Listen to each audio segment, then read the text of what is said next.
transmigrated as my nephew's lazy uncle. Episode 1: The Child Waiting Outside My Door, Part 1. Soft piano. Gentle rain in the background. People always imagine death as something dramatic. A truck. A monster.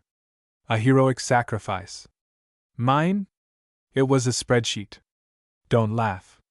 I'm serious. 43 tabs. 3 project deadlines. One manager who believed the phrase "we're a family here" meant I should willingly donate my weekends to the company. Apparently, my heart disagreed. One moment I was staring at my laptop. The next, darkness. If I had known dying meant waking up with an even bigger problem, I would have demanded a refund. Something soft brushed against my arm. "Uncle?" The voice was barely louder than a whisper. I frowned. No. Not my problem. 5 more minutes. The voice returned. "Uncle. Dad, I'm sorry for waking you." Who apologizes for waking someone? I reluctantly opened one eye. The ceiling above me was cracked. Yellow stains spread across the corners. The fan squeaked with every turn. This definitely wasn't my apartment. I slowly sat up. Instantly, a sharp pain exploded behind my eyes. Dado. Standing beside the bed was a tiny boy. He couldn't have been older than 3. Messy black hair. Round cheeks. Oversized dinosaur pajamas that had clearly belonged to someone bigger. His tiny fingers twisted nervously together. When our eyes met, he lowered his head. "I'm sorry." My brain froze. "For what?" He looked even more nervous. I talked. I blinked. Once. Twice. Children usually apologized after drawing on walls. Or breaking dishes. Not talking. Before I could ask another question, a flood of memories crashed into my mind. Linyu. 25. College graduate. Unemployed. Professional slacker. His greatest life achievement? Convincing his younger sister to pay his internet bill for 6 consecutive months. Honestly, I almost respected the dedication. Then came the memories that made my chest tighten. His younger sister. Her husband. A rainy highway. A crushed car. A funeral. And one little boy left standing beside 2 white coffins. My gaze slowly returned to the child. No. Not just any child. My nephew. Xiao. Tiny footsteps echoed behind me. Tap. Tap. Tap. I stopped. The footsteps stopped. I turned around. "So, are you planning to follow me everywhere?" He looked embarrassed. "Can I?" "Why?" His answer came almost immediately. "Because if I can see Uncle. I know Uncle hasn't left." Silence. Just like that. The sarcastic comment I had been preparing disappeared. Instead, I sighed softly. "Fine. You can follow me." His face lit up. Not with excitement. With relief. Pure. Heartbreaking. Relief. And for reasons I couldn't explain. I found myself making a quiet promise. I don't know why fate threw me into this world.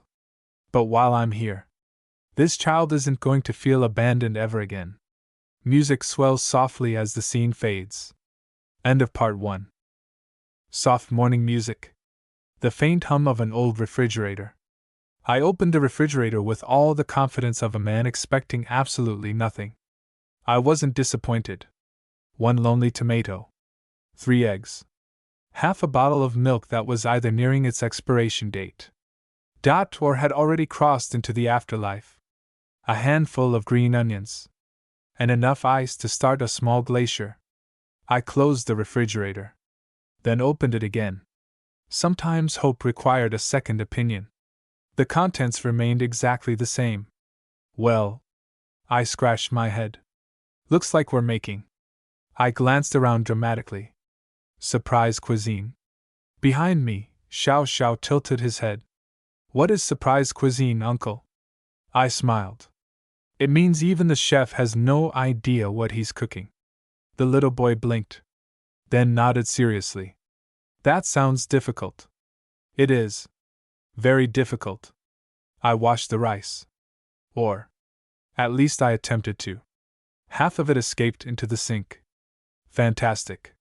The eggs weren't much more cooperative. The first one cracked perfectly. The second exploded across the counter. The third landed safely in the bowl. After bouncing off my sleeve. Success, I announced proudly. 70% survival rate. Tiny giggles floated through the kitchen. I looked over my shoulder. Xiao had covered his mouth with both hands. His shoulders shook as he tried very hard to stay polite. You can laugh, I said. I'm already embarrassing myself. The little boy finally burst into laughter. Bright. Pure. Completely unguarded. It was probably the first time he'd laughed like that in a long while.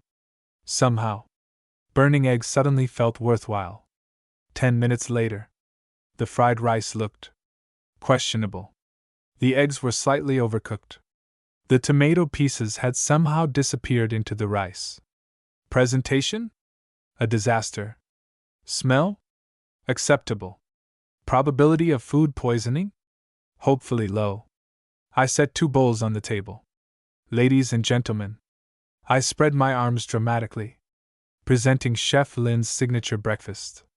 There are no refunds. Xiao climbed onto the chair with surprising determination. His tiny legs kicked gently beneath the table. He looked at the bowl. Then at me. Thank you for cooking, Uncle. No complaints. No hesitation. Only gratitude. He scooped up a tiny spoonful, blew on it carefully, then took a bite. His eyes immediately curved into happy little crescents. It's yummy. I stared. Really? He nodded enthusiastically. The eggs are soft. The tomatoes are sweet. And Uncle cooked it. So it's yummy. Children. They possess terrifying powers. One innocent sentence.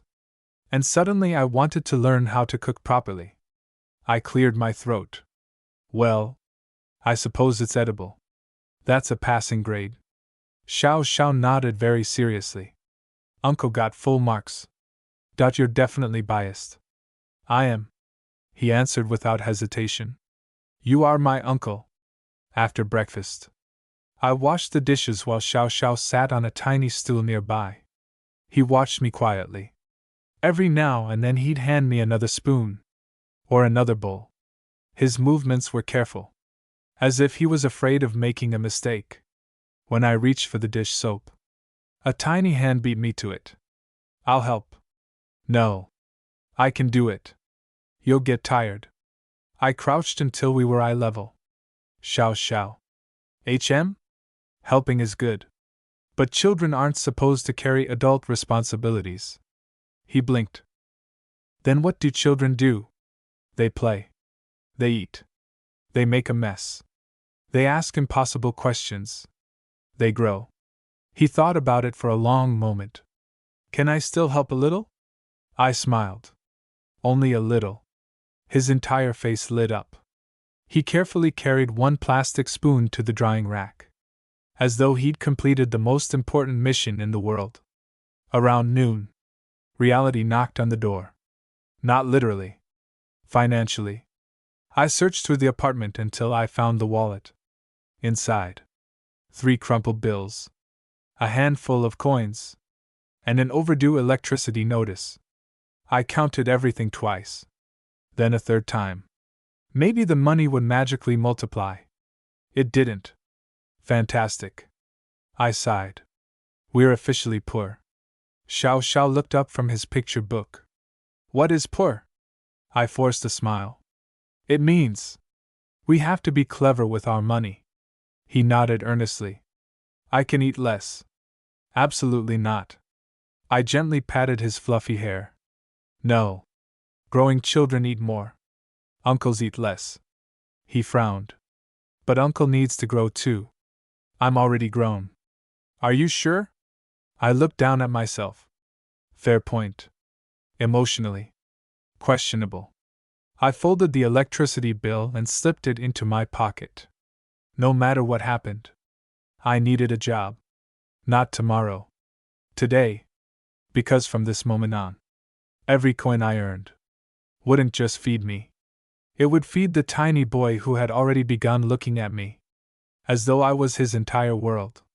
And that was a responsibility I wasn't going to run away from. Gentle acoustic guitar. Birds chirping. There are moments in life when a person experiences a profound realization. For some, it's standing on a mountaintop. For others, it's falling in love.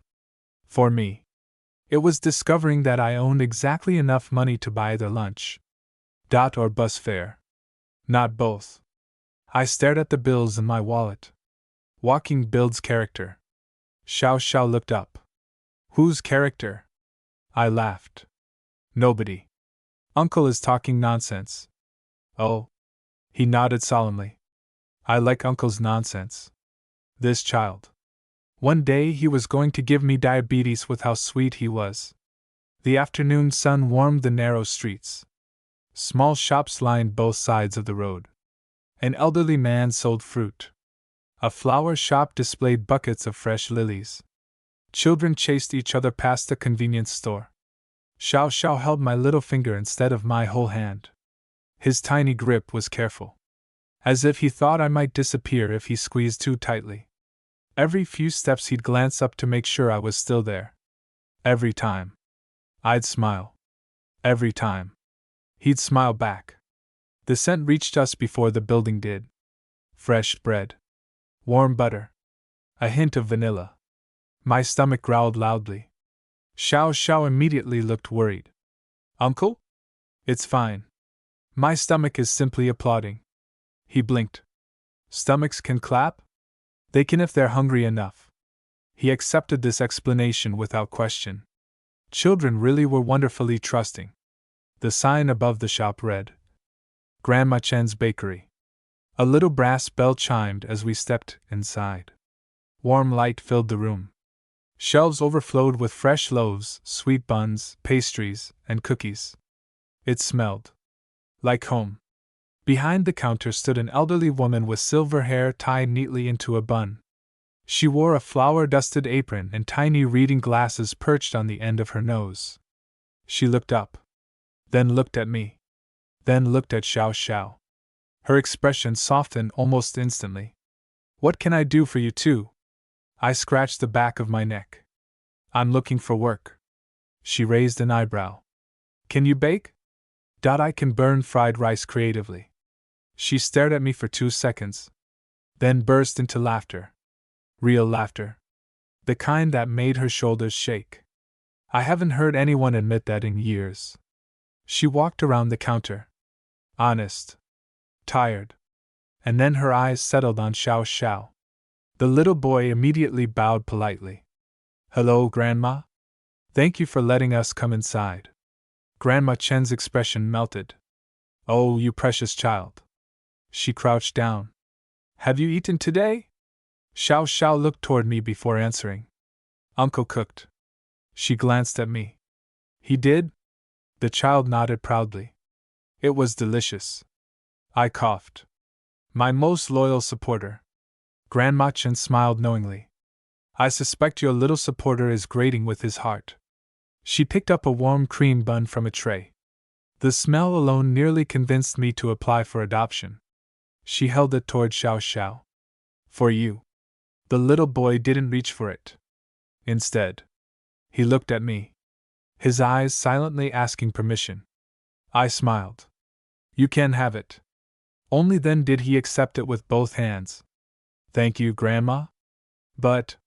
He carefully broke the bun in half, then stretched one piece toward me. Uncle first.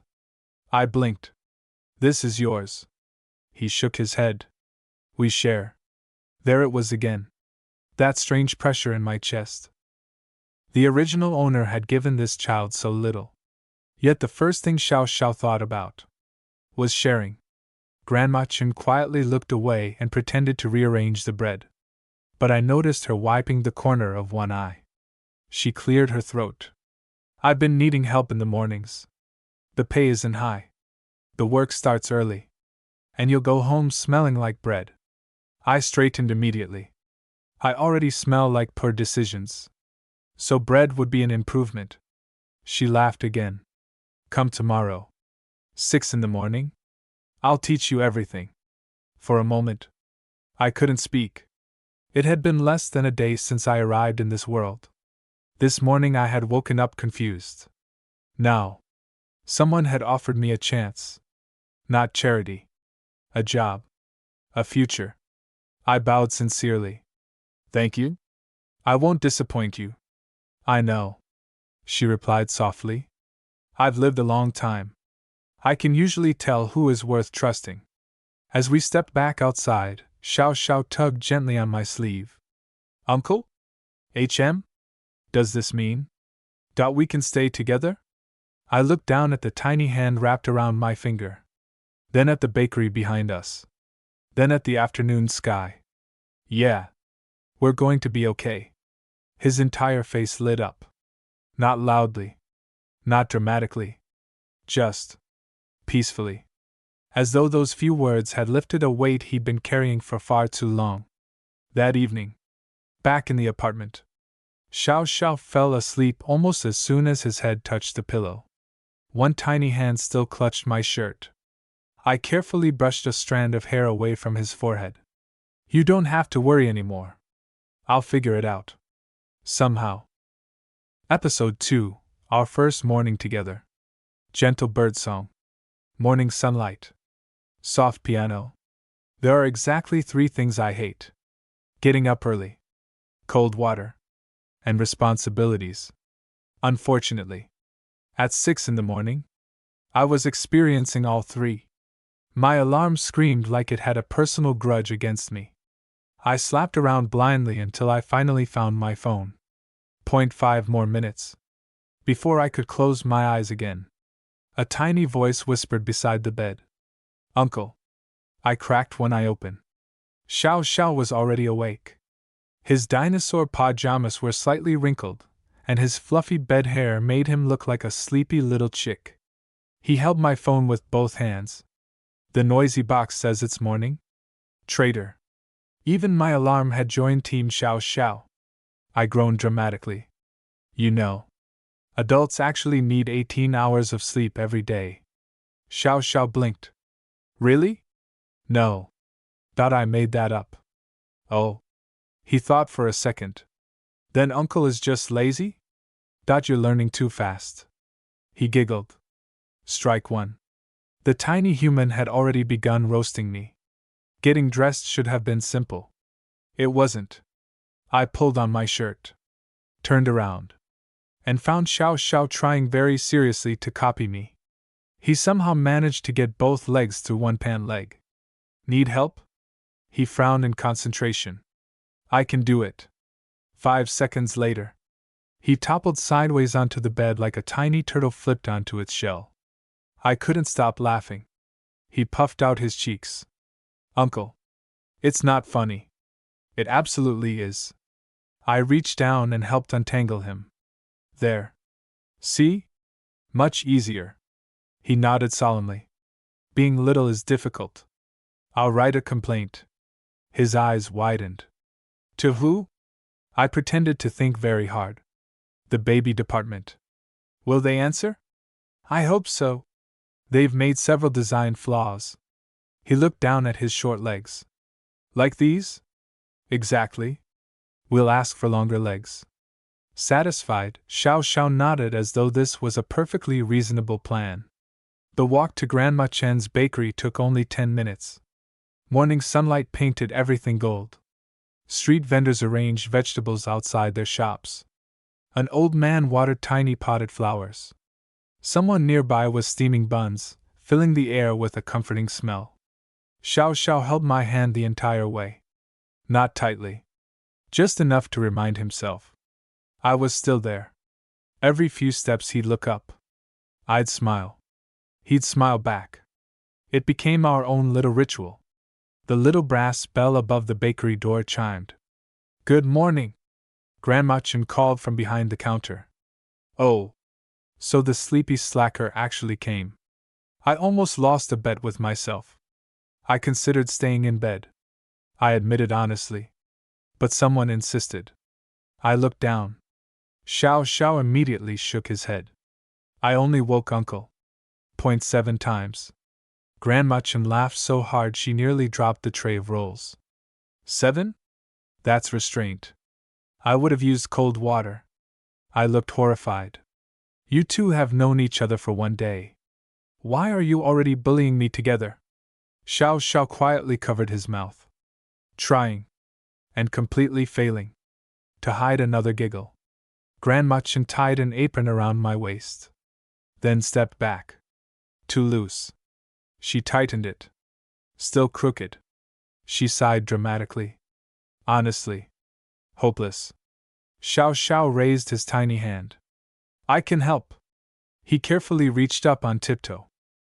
His little fingers tugged gently on the apron strings behind my back. His tongue peeked out in concentration. There. He stepped back proudly. Perfect. Grandma Chen examined the knot. It's terrible. But it's made with love. So we'll keep it. Xiao beamed.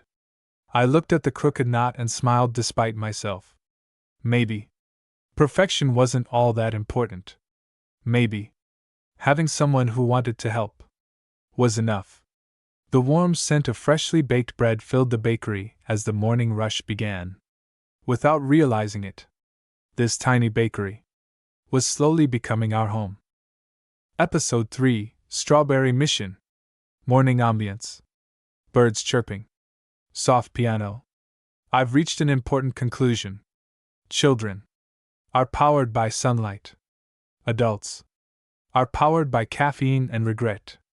At precisely 6 in the morning, one of us was already dressed. The other was negotiating with a blanket.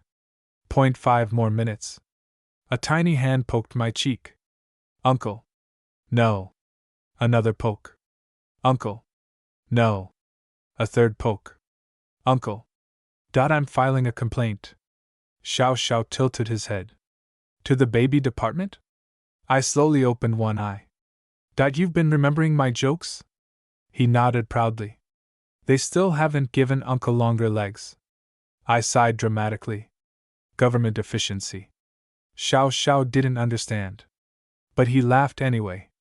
Mission accomplished. After breakfast, Grandma Chen handed me a small shopping list. We're out of vegetables. And eggs. Oh. And buy fruit if you can. If. That one word carried the weight of my wallet. I pulled out my money and counted it. Once. Twice. 3 times. The total remained stubbornly unimpressive. Today's budget. I announced seriously. Is a masterpiece of financial suffering. Xiao peeked into my wallet. So many papers. Those are called bills. They leave very quickly. The neighborhood market buzzed with life. Vendors shouted today's prices. Fresh herbs scented the air. Children chased pigeons across the square. Xiao held my hand tightly. His tiny legs worked twice as hard as mine just to keep up. Every few minutes, he'd point excitedly. Uncle! A fish! Congratulations. It appears to be winning at being a fish. Fish can win? If they avoid becoming lunch. He considered this very seriously. Then I hope it wins. We stopped at a vegetable stall.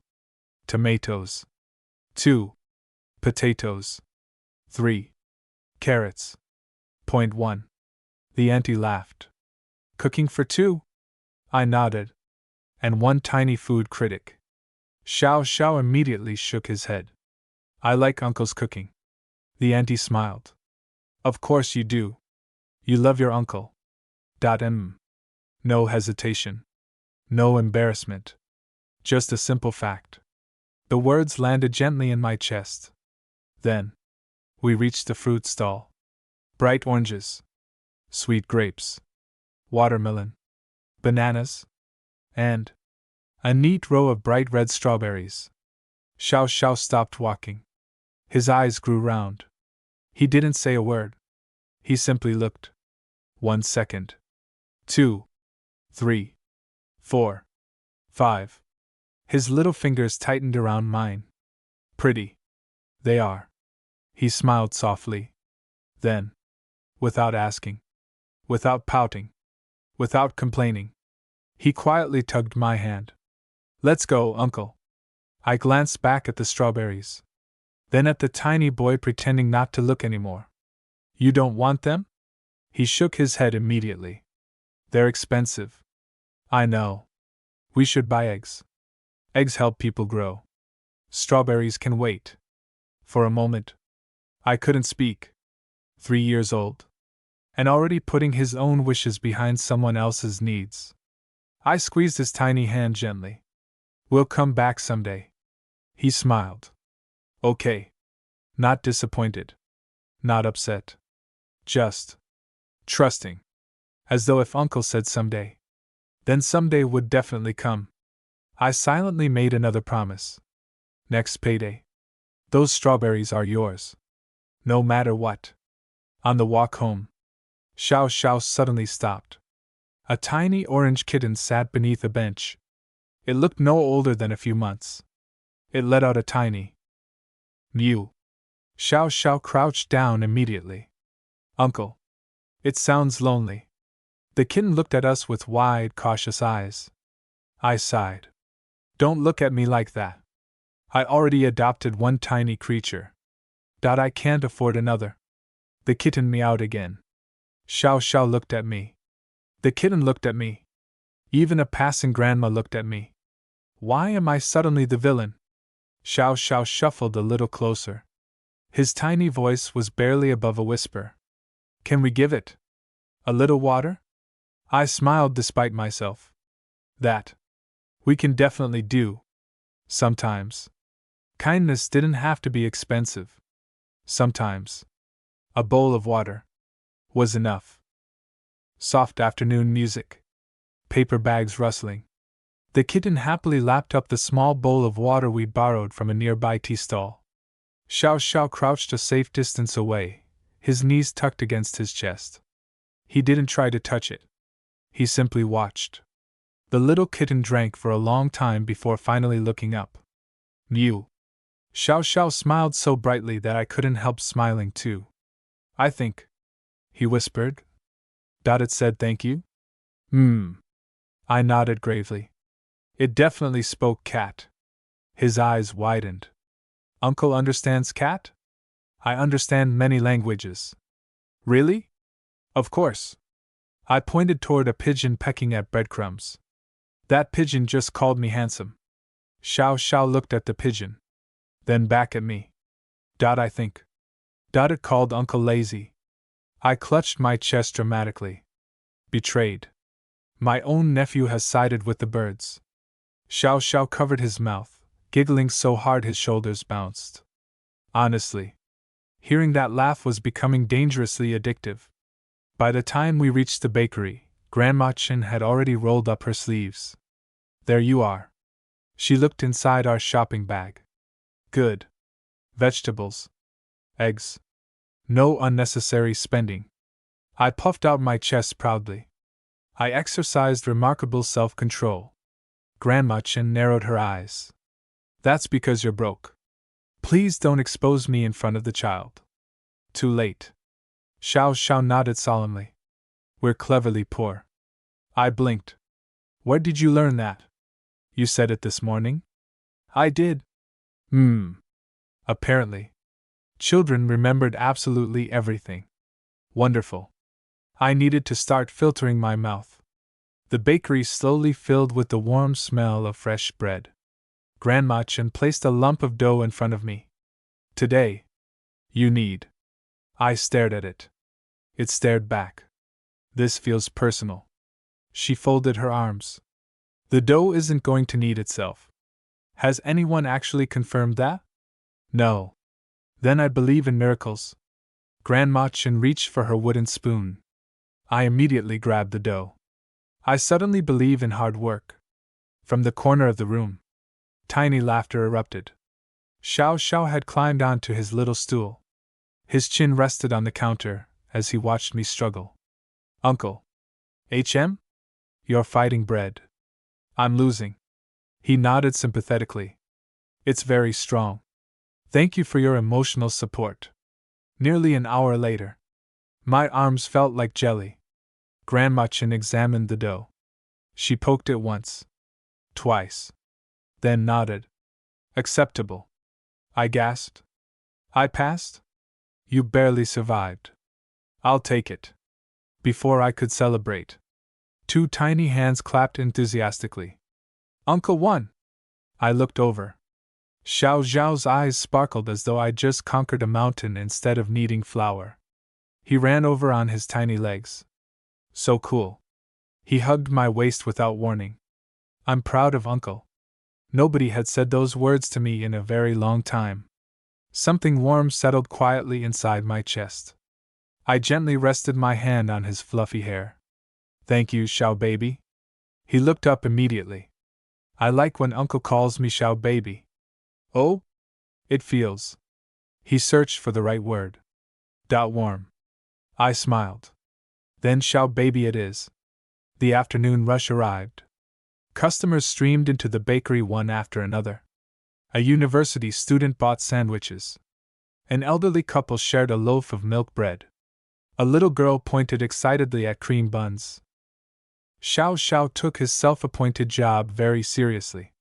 Whenever Grandma Chen packed a paper bag, he carefully carried it across the counter with both hands. Thank you, he'd say politely.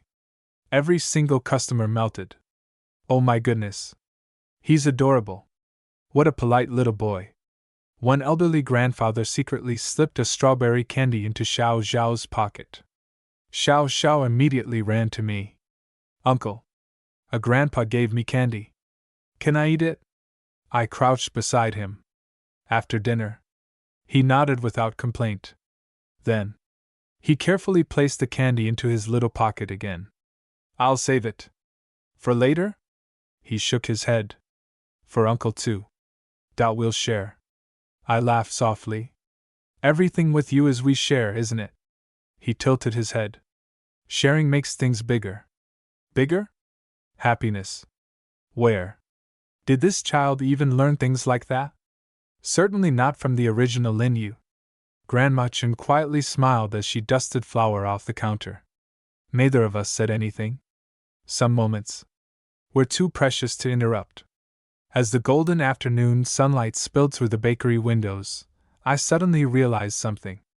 This morning, I'd only been trying to survive. Now, without noticing, I was already looking forward to tomorrow.